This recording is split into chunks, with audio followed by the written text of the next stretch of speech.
عليكم مولانا. السلام ورحمة الله وبركاته. عليك ما تستحقه، تفضل. علي ولا على اللي؟ الذي يتصل ويشغلني وأنا في ذكر الله.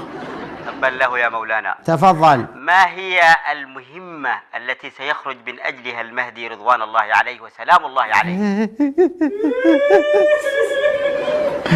هناك مهمات كثيرة سيقوم بها. أول شيء، أول مهمة من مهمات المهدي المنتظر يأتي بقرآن جديد، لأن هذا القرآن ما ينفع. دين جديد، لأن هذا الدين ما ينفع. يقتل العرب عن بكرة أبيهم ولا يكون معه ولا عربي. يقتل قريش، يقتل سدنة الكعبة، يقتل الحجاج بين الصفا والمروة، يهدم الكعبة، يهدم المسجد الحرام، يأخذ الحجر الأسود من مكة إلى الكوفة. معنا اتصال.